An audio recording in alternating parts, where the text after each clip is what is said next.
But I guess since we're on the topic of microtransactions and scams and cost of extra content in games, we can watch. This is from Aztec Cross. Check them out on Tube. I'll leave it down at the bottom here so you can see it. But this is Destiny 2 has become a microtransaction hell. October 13th, we'll see the return of Test to the Tower. Silver is a new currency coming to Destiny that is 7 years with ago. Real money. This is the introduction of microtransactions into Destiny, but I've never had a problem with cosmetic microtransactions. A lot of people 7 now years mention ago. slippery slope argument. Yes, Dado, we start with shaders, emblems, emotes, but who is to say that they won't introduce materials, armor, or weapons in the future? If we see legendary guns for sale, if we see legendary marks for sale, I'm gonna be mad. If we see something like 100 motes of light for $5, I'm gonna be mad. He's gonna be mad. I don't want to see power sold. I don't want to see shortcuts to power sold. Nothing. I don't want to see weapon parts, ammo synths, nothing. If Bungie does cross that line, you have my rage. He's gonna be mad. Is this him saying that he's mad now? Guys, I hate to say it, but now may be the time to start raging. Now I'm gonna preface this by saying, no, this is not a joke video. When it comes to greedy corporate monetization practices, to us, this is really not a laugh. Is this Diablo Immortal?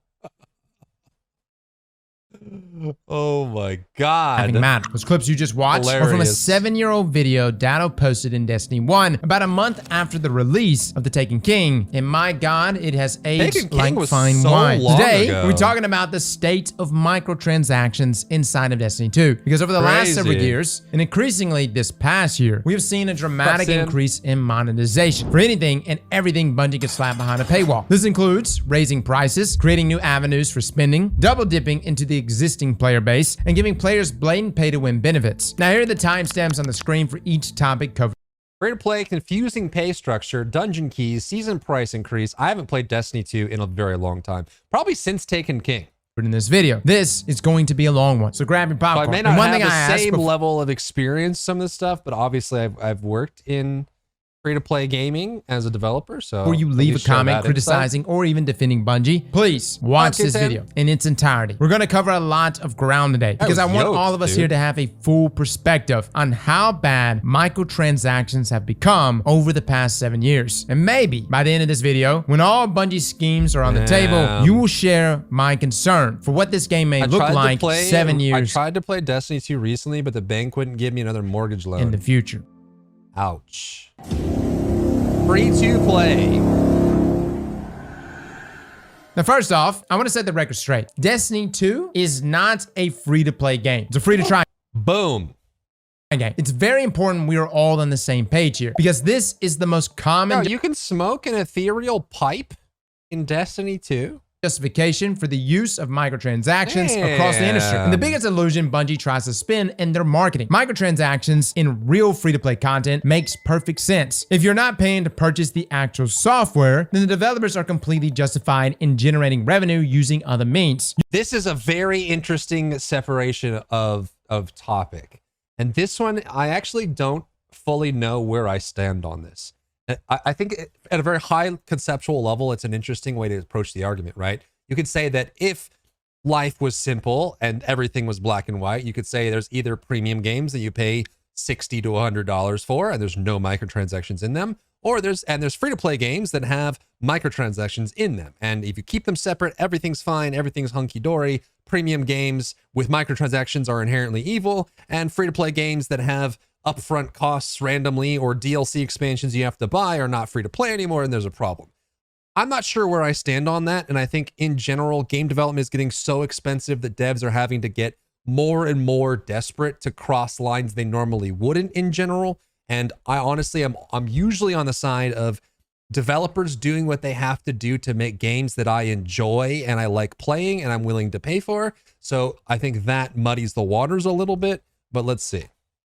Usually, this is just in the form of cosmetic items that players purchase for digital fashion, fun, or even clout. But developers can also use more shady techniques like loot boxes, bonuses, or even additional content to persuade players to spend more money. With that being said, Destiny, even after becoming free-to-play in 2019, has never actually been free-to-play. Matter of fact, Sweatcicle even made a video a couple weeks ago documenting the experience of a free-to-play player in Destiny, which I highly recommend giving a watch. In a nutshell, after completing the introduction quests and missions, free-to-play players can access Strikes, Crucible, Gambit, the Prophecy Dungeon, Vault of Glass, King's Fall, Open World, and Dares of Eternity. On the surface, that actually seems like a decent amount of free content, but is it actually? Compared to the massive amount of content in Destiny, this is just a fraction of what the majority of players have access to. You don't even get a campaign in free-to-play. You get rituals, quests, and a couple of high-end activities. Let's compare this to some other free-to-play games, shall we? Starting with arguably the most popular free-to-play game, Fortnite. There are plenty of microtransactions in Fortnite, but all of them are strictly for cosmetics. Even the seasonal battle pass, which you can pay for, is earnable via just playing the game. Granted, that would take a while. The free version of the battle pass gives you V-Bucks that you can save up to buy the paid version. And as long as you play enough to complete the battle pass each season, you can earn enough to repurchase it again next season. 100% completely free. There's even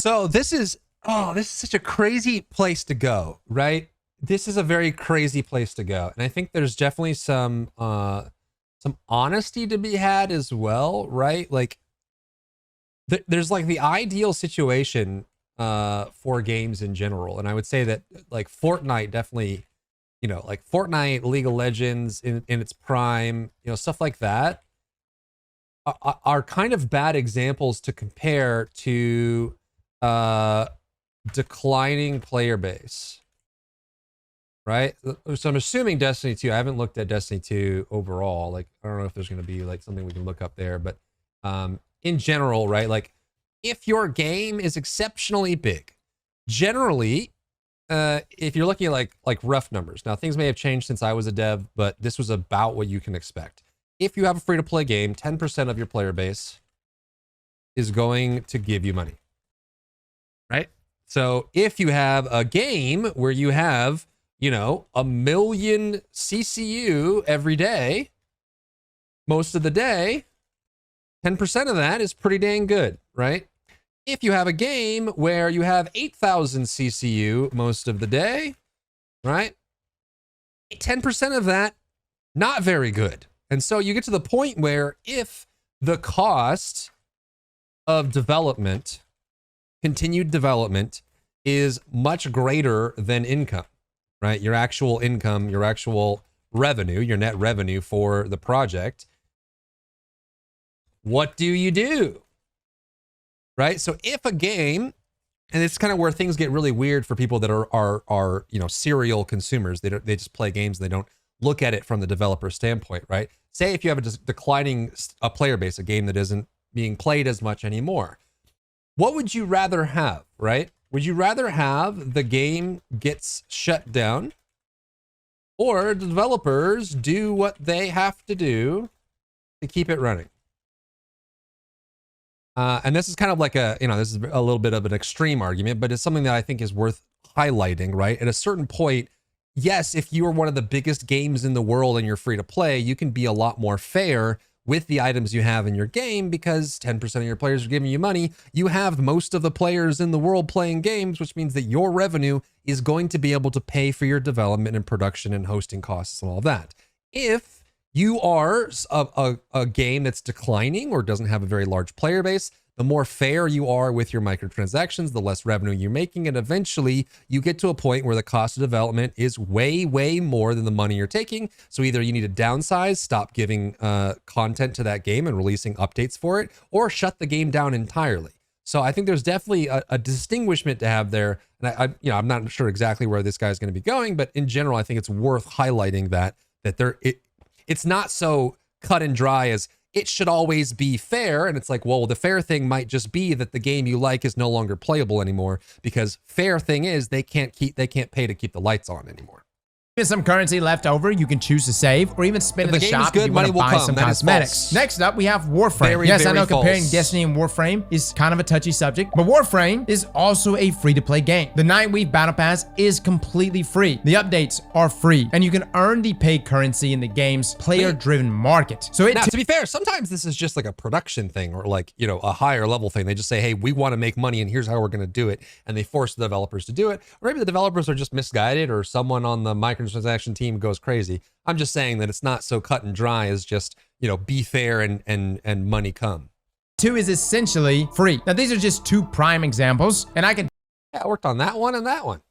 Dive into more, but I think you get the point. These games grant you access to all the actual gameplay content for free. In Destiny, you get maybe 10% of the content for free, which means this is not exactly free to play. That's a free. This is a very good comparison. Warframe to Destiny 2, I think, is a very good comparison. Trial. Destiny is by no means the first to do it, though. Remember the light versions of apps back in the early days of iPhone? Every major game had a free light version, essentially a demo. Angry Birds Lite, Minecraft Lite, Light Bike Lite. I don't have a problem with free trials, but free trial and free to play have been commingled so much that players can't differentiate between the two. Another common trait of free trials is that they're full of ads. As a new Light player, the number of pop-ups you receive in game telling you to buy more content is ludicrous. Don't be fooled. Bungie offers a free trial of Destiny 2, and if you want to play the full version, you have to pay money. Lots and lots of money.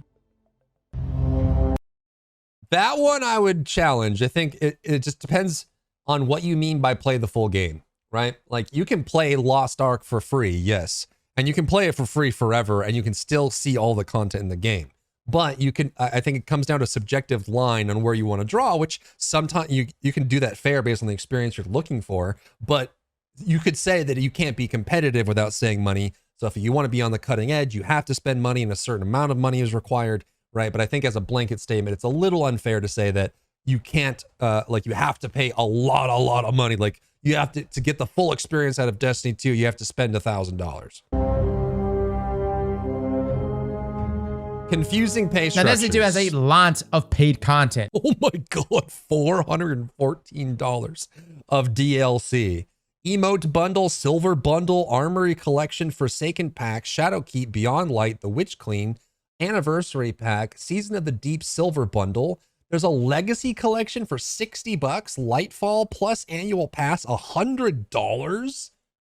But quite frankly, it's confusing as hell. You got the Lightfall plus annual pass, or Lightfall by itself, the Legacy Collection, which includes Witch Queen, Beyond Light, and Shadowkeep, the 30th Anniversary Pack, Witch Queen, Beyond Light separately, as well as Shadowkeep separately, the Forsaken Pack, and the Armory Collection, which includes both Forsaken and the 30th Anniversary Pack. There's so many different bundles for old content that quite frankly, this is absurd. I have so many people that come into the stream that ask, which one do I buy? And quite frankly, how in the hell is someone new to the game supposed to navigate all of this? Now here's the I think this is a good thing to talk about for MMOs or extended content games in general, right? Same thing goes for like Final Fantasy 14 or World of Warcraft or anything, right? When you get to a certain point, I feel like there should be reasonable collections for old content to bring people into the game that allows them to play it, or at very least make it so they don't need the old content at all to do anything, which usually doesn't end up panning out that way anyways. A novel idea. Why don't Bungie just bundle everything? Literally, just the everything bundle. All content through the Year of Lightfall, or the Lightfall plus annual pass, or the Legacy content bundle, which includes all those old things that tends to confuse the piss out of everyone. Now, if you need to itemize old expansions for players who want to purchase a single piece of content, that's fine. But even this list is already so much simpler than what Bungie already offers. Then you may be asking,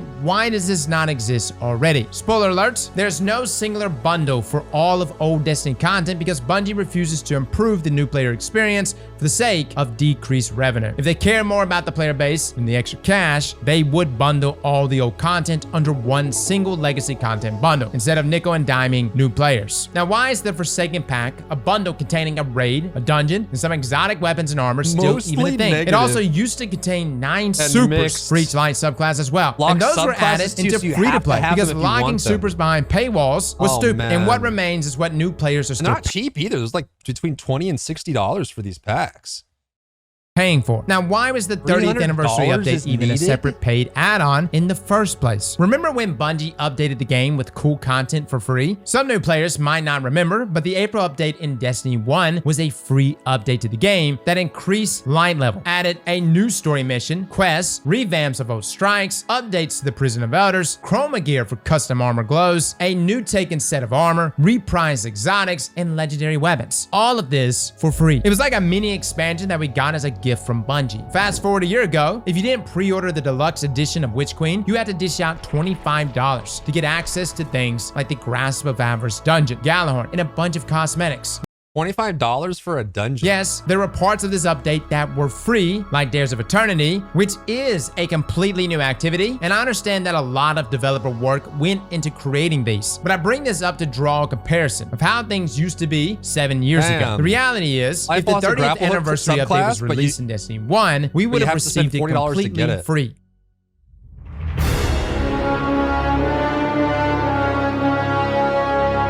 Dungeon keys. The 30th anniversary update was... I mean, to be fair, a lot of MMOs do this, right? And I think that Destiny 2 falls into like an MMO light category. It is an MMO in essence. It's probably not as like to the same degree as a traditional, turn-based MMO, but it does kind of have the same idea, right? And most MMOs do this where they have bundled content that exists in an expansion format. It can come with new gameplay, but usually...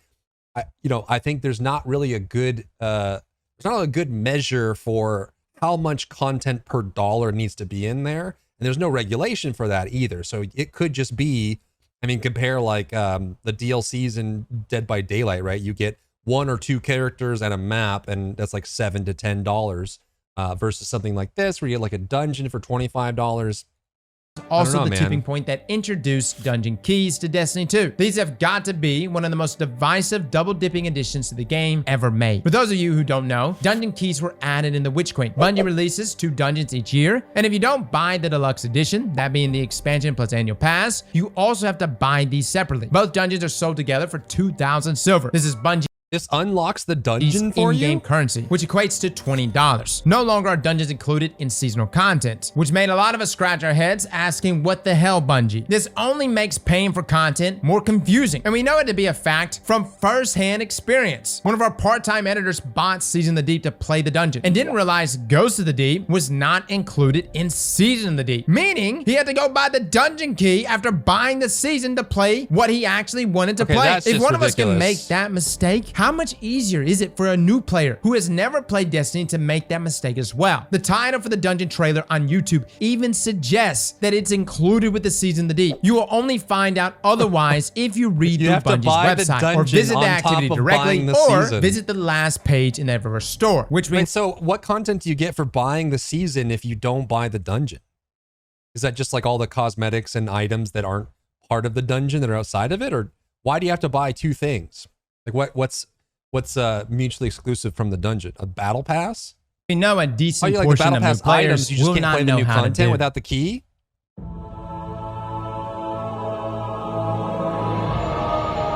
Okay, so dungeons no longer ship alongside seasonal content. Surely the price. So if you buy the season, you can play the new class, and you unlock like the new trees and stuff like that. And then if you buy the dungeon key, you can do the new gameplay content that allows you to loot the new items and do the new encounters. Is that what you're saying? Seasons deserve to be lower, right? No. Bungie raised the price of seasonal content. If you want to buy a season by itself, it used to cost only $10. And honestly, for 6 weeks of story, some cool cutscenes, access to the multiplayer activities and new gear, I would have argued that it was a great deal. But then, Bungie increased the price. And you know what? Fair enough. Adjust for inflation, gotta put food on the table. It makes sense. Bungie announced in a tweet they were increasing the price of seasons from 1,000 silver to 1,200 silver, which puts us at $10 a season to now $12 per season. Or does it? You see, when you buy silver, Bungie gives you a little extra for each purchase. And the bigger the purchase, the more extra you get. That's normal. So when you buy $10 worth of silver, that being 1,000, you actually get 1,100 silver. That's so generous of them. Funny how that works too, because that's just short of the amount needed to buy a new expansion. So to buy an individual season, you need to purchase $15 worth of silver, not 12. Meaning Bungie actually raised the price by $5. Because Okay, this is a very gray area we're moving into. It's a very gray area we're moving into. This is a very common thing in pricing, not just, by the way. This is like everywhere. Anything that has currency being exchanged for goods or services, this is just marketing in general. This is not specific to a game or video games or software in general.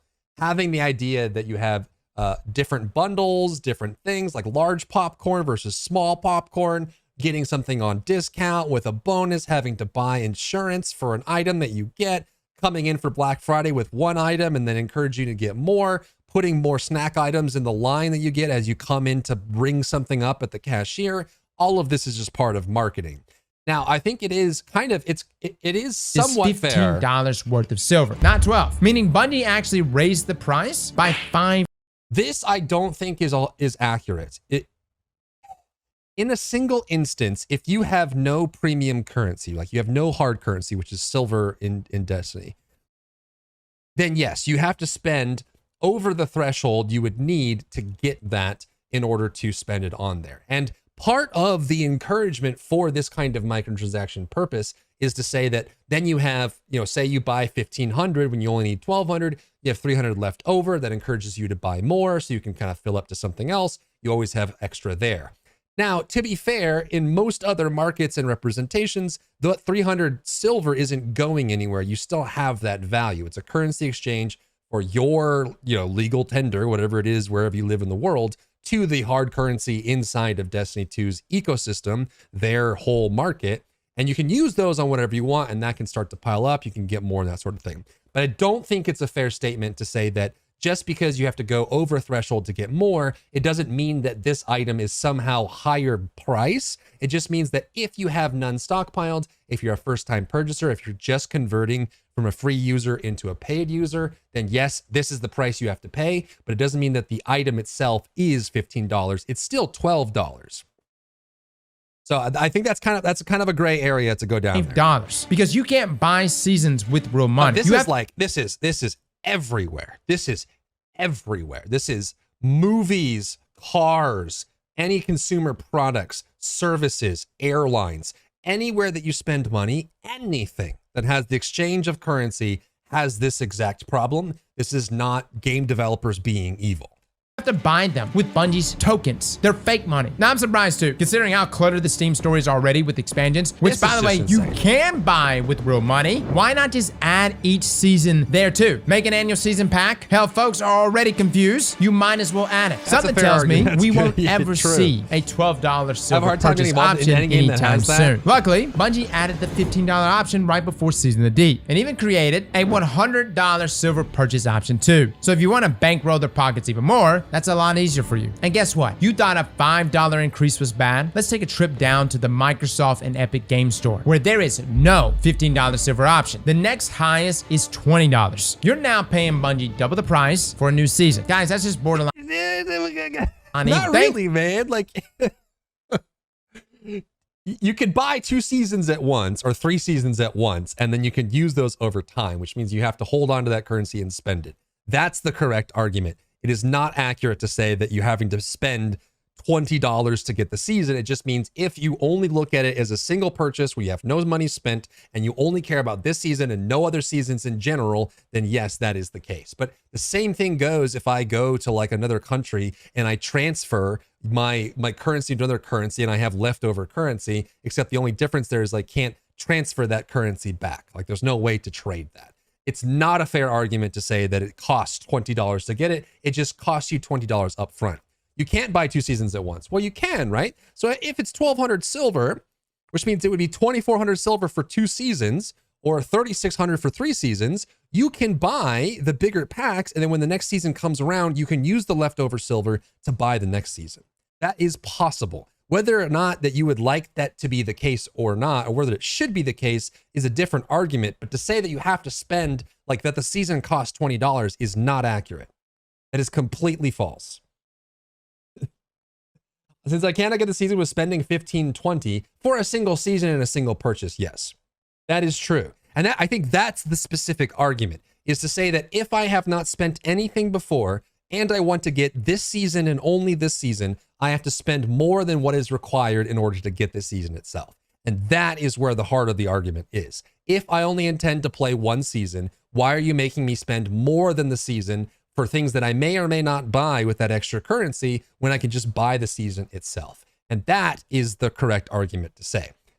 And that's a fair one. Should that even be the case? Should it be required for you if you only want, like, say you're just getting into Destiny 2 and you just want to try one season and see how it goes and see how you feel about it, and all you want to do is get the season content, but you have to buy a bigger pack, that sucks. Right? It's $20. That's the You're correct now way to look paying at Bungie double the price for a new season. Guys, that's just borderline evil. Thankfully, any players who use these platforms are not completely screwed. Bungie does offer a $15 seasonal silver bundle as well, but not only is it separate from the other silver purchase options, it also doesn't advertise how much silver it gives. You actually have to click into it to see how much silver you are buying. But hey, it comes with the free emote. Am I right? I do want to be clear. I'm not against silver existing or people buying silver. I've bought plenty of silver. I'll even meet Bungie halfway. I'm not against paying $12 for a season, but it's these shady, scummy, underhanded tactics that Bungie keeps using that pisses me off. Bungie, if you're gonna raise the price of a season to $15, at least have the balls to just tell us straight. I shouldn't need to perform mental gymnastics to decipher a change in pricing structure like it's a day one raid encounter. It's not the price increase that rubs me wrong. It's how Bungie intentionally designed it to siphon more money while deceiving the community into thinking it was less. Whether or not you agree with the idea or concept behind it should be separate from it being clear and easy to understand, right? I mean, you could say that they're like just kind of doing it to be confusing intentionally to make money, or they're doing it because they're just not making a good system. Either way, regardless, when money is being exchanged, it should be clear. It should be easy to understand. It should be very open on what you're getting for how much and where to go to get what you need. Anything obfuscated, whether it's purposeful or not, should just be done away with anyways. To buy the game, the season, but the expansion, there's in-game store, quad dipping money using both free-to-play and not free-to-play price models. Yeah, making it confusing, there's no real excuse for that other than, yeah, I mean, there's reasons for it. You can make reasons for it, but making things less confusing should always be the goal.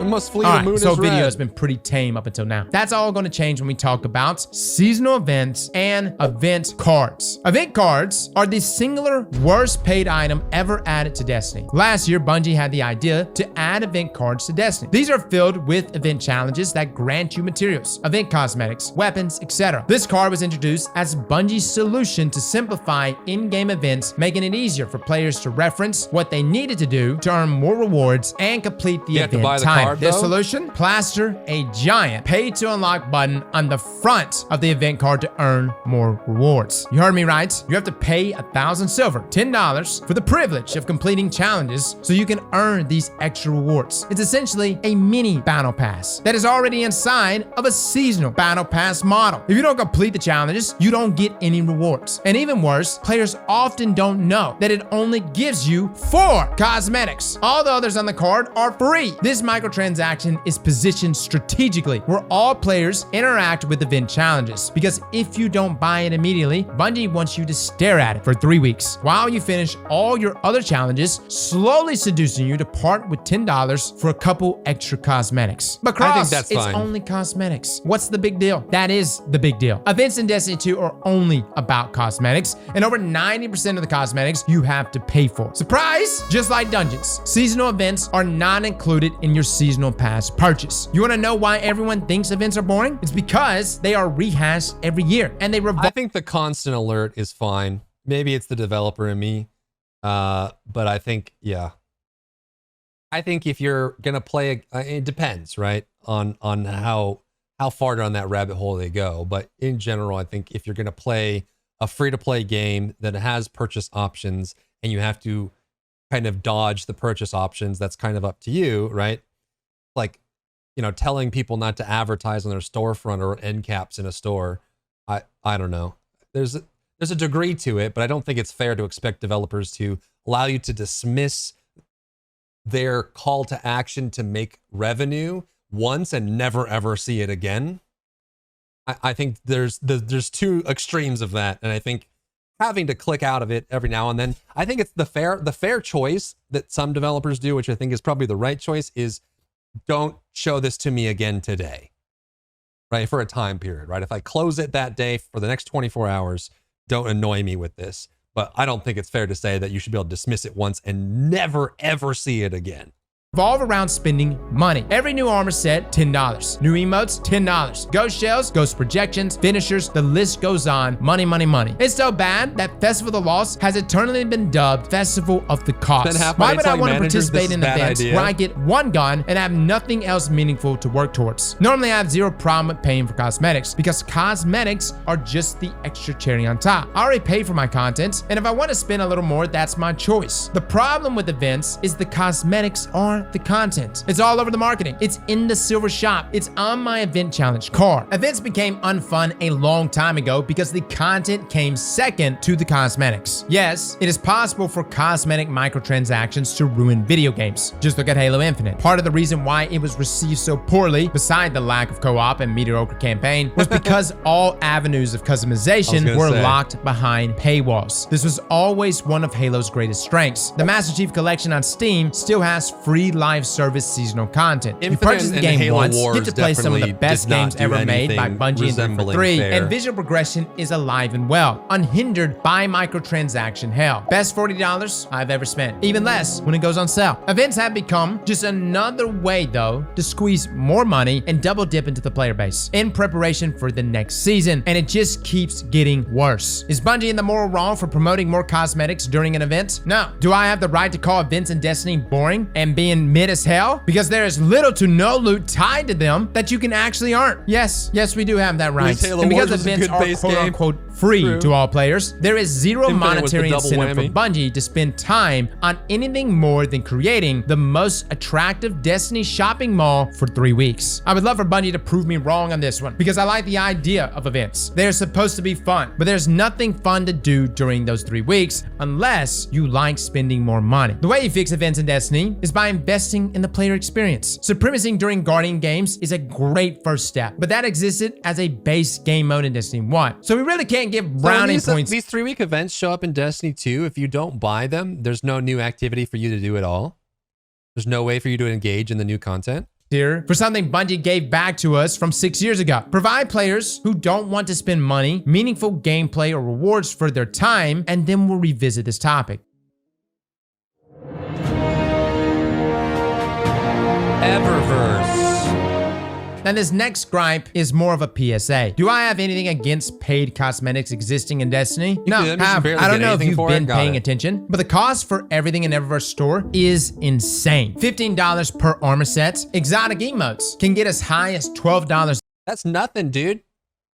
Check out the Diablo 4 skins. Each. Exotic ornaments, $6 each. And this all adds up very quickly, especially if you want to get one thing per character. The most recent price hike we've seen has been the collaboration armor sets. These started with the Epic Games collab during Season of the Plunder and have stayed consistent with every collab since. Assassin's Creed, PlayStation, all of these armor sets cost 2,000 silver each. That's $20 for one set of armor. All of Destiny 1's, DLCs included, was on sale for just $20 just a few weeks ago. There's no universe where you can convince me that 3 armor sets cost $60 total, one for each class, by the way, and somehow that is worth the same price as a AAA game. Now, will people buy them? Obviously, yes. Will Bungie make lots of money? Yeah. Are we getting ripped off? You damn right. This isn't just Bungie doing this stuff. This is basically industry standard. In-game cosmetics are beyond expensive. It's your money, so spend it how you deem fit. But I figured while we're on the subject, I should make you doubly aware that everything in Eververse is very expensive and, dare I say, dramatically overpriced.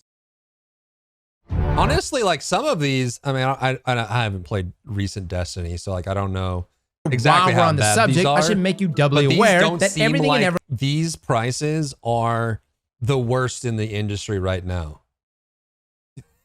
Which doesn't mean that they're okay. It just means that the pricing of these is not as bad as some of the things that we're seeing now for cosmetics and other games. Which Eververse is very expensive and, dare I say, dramatically overpriced. Yo, that's my card. Don't give my number away.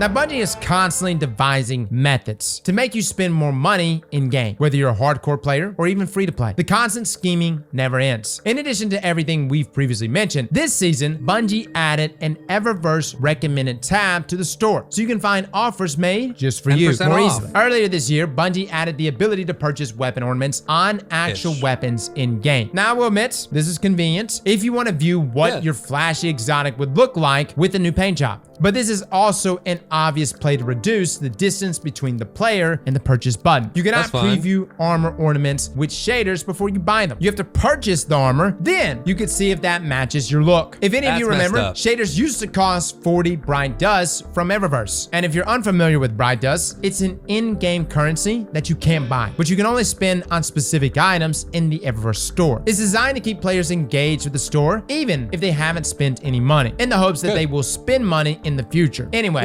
Bungie raised the price of shaders from 40 to 300 Bright Dust, solely because they wanted to. Just another sink for Bright Dust, so you have less free money for armor, emotes, or anything else you want to buy. And they've also started locking shaders behind paid bundles too. And normally shaders would be frequently available for Bright Dust at the beginning of each season. Guys, it has been barely 3 weeks since the Season of the Deep launch at the time of this video, and no new shaders have been sold. Now, if you like ghost projections, don't take offense to what I'm about to say, but I'm of the opinion that these cosmetics solely exist to inflate the Bright Ingram loophole. You could also make the argument that this is why Bungie makes so many cosmetics to begin with. Every new season, there are at least 9 new ships, sparrows, and ghosts. These are all sold in the Eververse store each season, but a majority of players will never see or want them. I wish I could tell you how many emotes and ghost projections exist in the game as of this moment, but Bungie does not put these items in player collections. Maybe someone with access to the API might know, but your average player has no clue. Inflating the Bright Ingram loophole means every time you level up enough to earn a Bright Ingram, you have to turn it in at the Eververse store and you get nothing of value, further encouraging players to spend to acquire coveted cosmetics. Now, if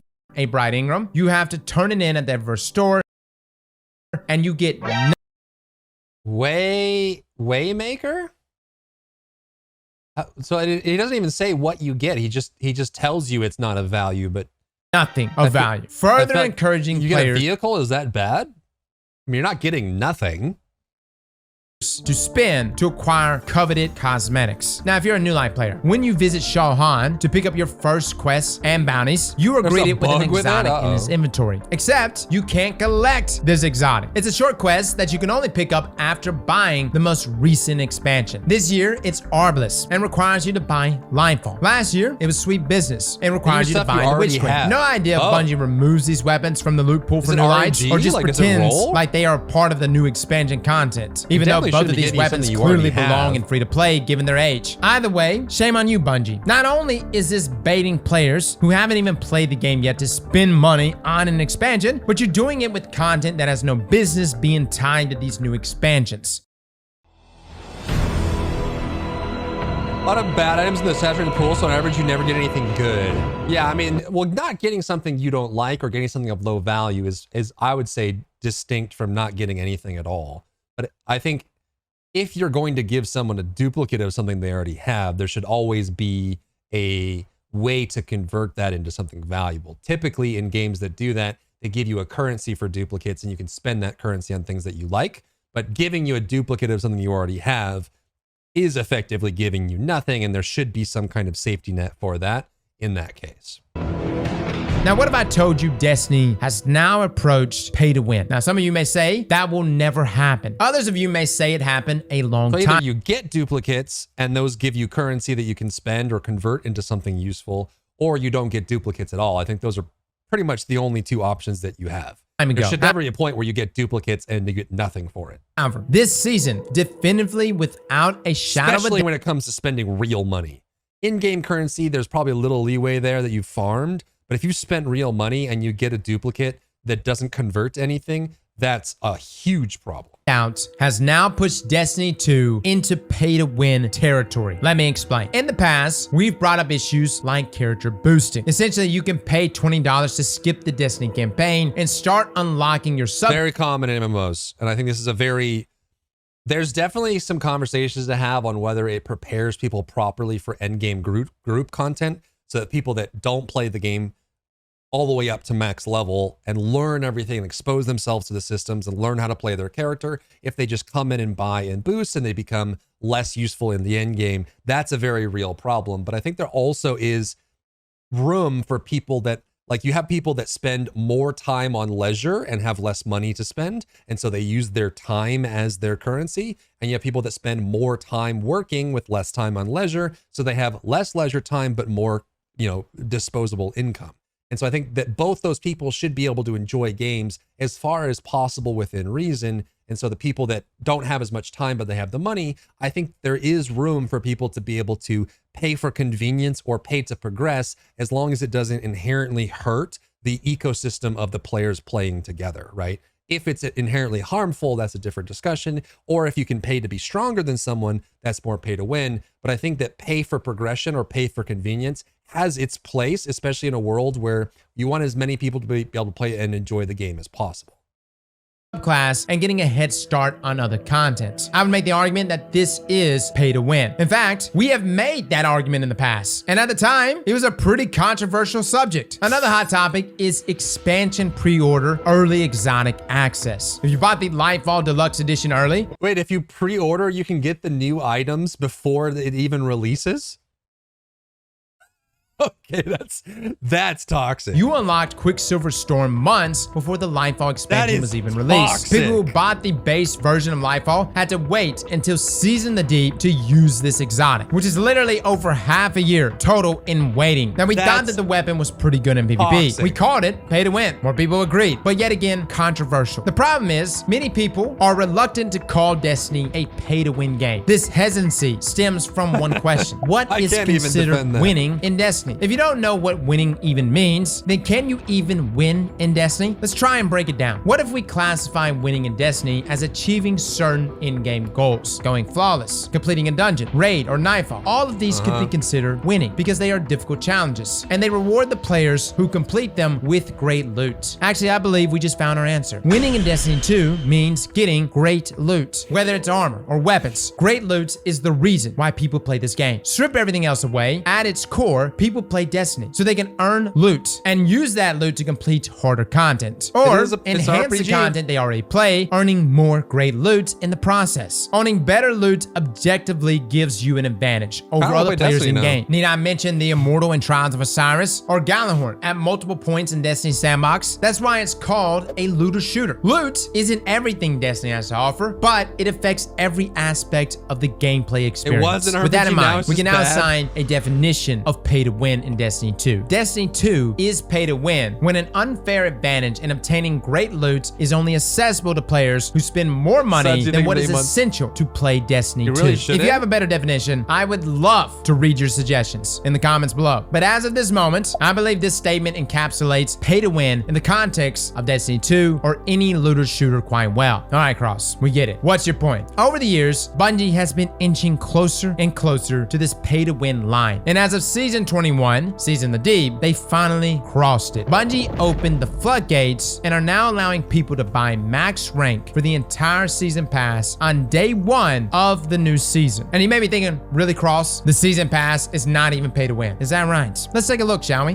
What does the Destiny season pass actually contain? Emotes? Shaders? Ornaments? What about XP bonuses? In-game materials? More weapon drops? Yeah, you can get those. Progression boosts? Season passes got them, fellas. Exotics? God roll legendary weapons? Every single one of those is available from the season pass, and every single one of these you can buy immediately for $100 at the beginning of a season. It didn't always used to be this way. Years ago, you couldn't even buy levels in the season pass. But then in Season the Undying, Bungie had a change of heart. You can now buy them, but it has to be at the end of the season. Bungie called it a catch-up mechanic, so no one would miss out if life got in the way. And it was from that moment the downward spiral began. Soon it was available to be purchased halfway through the season, then 3 weeks into the season. Now, years later, it's available day 1 of a new season. Quite the catch-up mechanic. You only have 3 months to complete the season pass. Better buy the ranks now before they're gone. Good news, the bundle Bungie sells for the first... Is it possible to get equivalent weaponry and item drops to the items you unlock towards the end of the season pass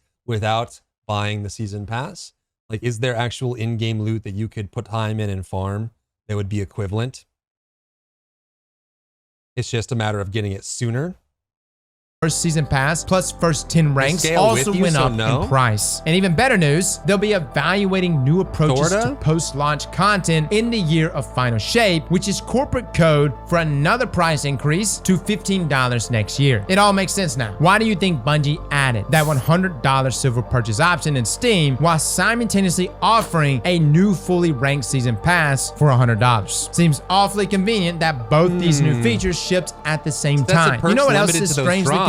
Deep Sight activation. For those of you who are unaware, Deep Sight is used to grant patterns for craftable weapons in Destiny. Once you've earned 5 Deep Sights for a specific weapon, you can craft the perfect roll of said weapon. It is literally the loot in-game of Destiny 2. Perfect weapons with perfect rolls that takes lots of time to get. Deep Sight activation is the ability to apply Deep Sight to a weapon that didn't drop with the weapon initially. This new quality of life feature was teased earlier this year and was beyond exciting because this would have been a very useful avenue for newer returning players to earn old craftable weapons that no longer drop in the roll loot pool. Imagine our dismay when Bungie announced that the new Deep Sight Harmonizer material that is used to apply Deep Sight is only available on the season pass. 3 from the free track and 3 from the pay track. 6 total per season. If you want to know the math behind that, if you're new to the game, earning every weapon that no longer drops with Deep Sight would take you 24 seasons to get them all. We haven't even had 24 seasons in Destiny's lifespan. Now there is no method to earn these materials in game. All you can do is wait for Bungie to drip feed you with XP. Unless you don't have to wait. PvP Let's say you want that God roll targeted redaction or that crafted Apex Predator right now. All you need to do is spend some silver. And just like that, you have enough Deep Sight to instantly craft any weapon you like. Sure, you have to get it to actually drop, but that's not a problem when you can focus all the seasonal weapons at the helm and farm last switch weapons for a few hours. Purchasing Deep Sight application allows you to completely bypass the craftable weapon loot grind for any crafted weapon you want. And you know what's crazy? Bungie pulled this exact same stunt with armor transmog. If you want to customize your armor, it was going to be limited and extremely complicated to earn. Oh, but also you could just buy it from the Eververse store. Of course, people were angry, but Bungie was still always safe because at the end of the day, it was only cosmetic. It can't be pay to win. Deep Sight application is anything but cosmetic. This new feature is now being weaponized by Bungie to implement pay-to-win mechanics into the season pass. Some of you may be thinking I'm overreacting. Let's listen to that data video just one more time. A lot of people will now mention the slippery slope argument.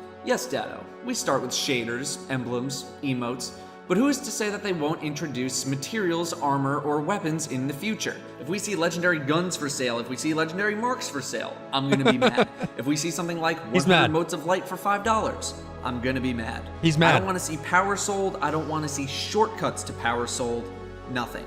And as long as Bungie does not cross the line of cosmetic items, I think we'll be fine. If Bungie does cross that line, you have my rage. Long story short, it doesn't matter if Deep Sight harmonizers aren't directly purchasable from the Eververse store. It doesn't matter if in-game materials, XP bonuses, exotic ciphers, or progression boosts are contained within the vehicle we call the Season Pass, you can still purchase them. The lie Bungie tries to tell us is that these rewards are available to everyone. Therefore, purchasing it early is of no consequence. All of the Deep Sight harmonizers are beyond rank 50 in the Season Pass. 99.9% of the player base will not reach those ranks for weeks, if not months. But if you have money, you can just access more loot, more rewards, more craftable godroll weapons for little to no work. What if the Immortal had been craftable this season? Everyone would have lost their minds. Just imagine if you could essentially buy a perfect PvP weapon and terrorize the Crucible with it for weeks or months with little to no competition. All hell would have broken loose. This doomsday scenario is not only possible, but now it is incredibly likely. If this isn't pay to win, fellas, I don't know what is. It's not like straight pay to win, but it is very pay to win adjacent. And the fact that you can get it early before everyone else, and it's specifically a strong gameplay element. Yeah, I mean that goes into the territory of being like it's I think it's in between pay for convenience and pay to win. It's very close to the pay to win side. But it's not like you're exactly getting that. And without having a ton of recent Destiny 2 experience myself, I can't really, have any personal experience on that if this is true or accurate. But yeah, I think being able to get it getting a gameplay item before everyone else because you paid well in advance, or even before it even becomes available, that's pretty bad. An argument I want to kill in the egg before it gains any traction is that Bungie is charging more money because they are making better content / another game. Don't kid yourself, guys. We know that Bungie's team for Destiny has not dramatically increased in size since The Taken King. We also know that Bungie is making a boatload of more money than they did back in Destiny 1 because more players and microtransactions exist. Yes, I think the seasonal model is better for Destiny as a live service game. Yes, I believe that microtransactions have their place in Destiny. I'm not even paying extra for seasons. I buy the deluxe edition of the game every year that has zero effect on me. But I am sick and tired of the player base getting nickeled and dimed at— No, don't bring Slave Knight Gale into this. He's innocent. Every turn. The constant double dipping, the never-ending increases in prices, and confusion for new players. I don't even know why we're surprised. Bungie in their GDC 2022 panel celebrated their 3-step plan for Destiny. After winning back player trust and keeping player retention high, their main focus was once again revenue. We took Bungie's side then when this controversy was blowing up, because believe it or not, we like it when Bungie's profitable. That's not a bad thing, but the pursuit of more profits came with the promise that it would be built off that foundation of player trust. Newsflash, adding pay-to-win mechanics and lying to the community destroys player trust. I am not going to support a business model that employs these types of marketing strategies. I'm not going to pretend like this is some turning point for Destiny, a point of no return. This is not a crossroad. It's just another step along a very long road that's marching us closer and closer to microtransaction hell. As for Bungie's new game Marathon, why should I give a damn about Marathon? I'm not paying to play Marathon. I'm paying to play Destiny 2. And as a diverse player who plays PvP and PvE, I thought overall things were decent. But then I listened to a clip from Grenader Jake, who lives and breathes PvP, especially Trials. I think what Bungie touches usually turns to gold. Halo, Destiny, I bet you Marathon's gonna kill it. But do you want some real, honest feedback from me too? I think it's absolutely up that Bungie would abandon this game's PvP essentially, which is what they've done. They've made us basically no new maps in like 4 years, yet continue to make us pay hundreds of dollars a year so they can go work on their next baby. It feels like complete bullshit, dude. I feel like Destiny players have the right, especially Destiny PvP players, to be pissed. We're still spending over $100 every year to play this game. They literally abandoned us. And I feel like that's really frustrating. And this really put things into perspective. Bungie abandoned Destiny 2 PvP for— So, like, yeah. The thing I'm struggling with, at least in some of these arguments, right, is that it's a little too grandstanding. I think it's important to separate out the individual building blocks, right? Because it's not like you're taking a $100 bill and putting it in the shredder. Right? You're still getting things for it. Whether or not you're happy with the things you're getting is different. And I don't think it's fair to say that you're giving them $100 to like VC angel investor fund their next game, but you're getting nothing in return. It's just a loss write-off on your taxes. I think that's extreme and also very unfair to say. But to the same point, you are continuing to play it as well, right? So there's enough there for you to keep playing it and keep playing it and keep playing it. Most games, if they don't get updates and they don't get changed, eventually die. If they're updating it and you're still paying and you're still playing, then it's not like you're getting nothing for it. You just aren't particularly happy with the things that you're getting, but you're happy enough to keep doing it. Their new PvP game. Not only that, but Marathon is also getting all the bells and whistles Destiny players have been asking for a very long time. Dedicated servers, leaderboards, new maps. Only after complaining year after year, buying new expansions and seasons year after year, are PvP players finally getting some attention. More than anything else, it's just sad that this much money has been spent by this many people, and what content do they have to show for it? Almost nothing. Bungie made a promise to make the game better for all players, not just PvE players, all players. Sadly, this isn't the first time Destiny players have been abandoned before. I know a lot of you have never played or don't care about Destiny 1 these days, but 7 years ago, before Silver even existed, the Taken King Collector's Edition was sold, and it included some custom emotes and class items. Back then, these were some of the best looking armor pieces and emotes in the game. Several of our editors were young teens at the time, and being Destiny fans, they bought the Collector's Edition. Revisiting those accounts years later, practicing for the Destiny 2 King's Fall raid race, gathering footage for videos and so on, they notice they can't equip their custom Taken King items anymore. Items that they own, items that they paid for, items that Bungie would happily charge them $20 to repurchase years later are sitting in their inventory, and they can't use them. They aren't the only ones either. Forum posts dating several years back also complained. Wait, is it a bug or is it intended? Or it's just content that hasn't been updated? And about this exact issue. Bungie found that my Taken King content as such as my exotic class item was not available anymore because I didn't have the collector's edition. I've used it before. How do I not have access to it anymore? They vaulted paid for items? Wait, so if you earned the item, they can take away access to it? That's... No. No. He hasn't fixed it. Why would they? Repurchasing old content isn't new grounds for Bungie, and paying for content just for it to be unplayable years later isn't a novel concept for them. Bungie doesn't care about their old game. Bungie only cares about their new game, the one that will make them more money, the one that gets the $3.6 billion deals, the one they can use as a vehicle to be as profitable as possible. They vaulted it. That means they kind of put it away, and you like it, then why is it still in your inventory, I guess? They vault it, so you got to repay again. Wait, so they put it in the vault, and then you have to buy it again to get the same thing again in order to keep using it?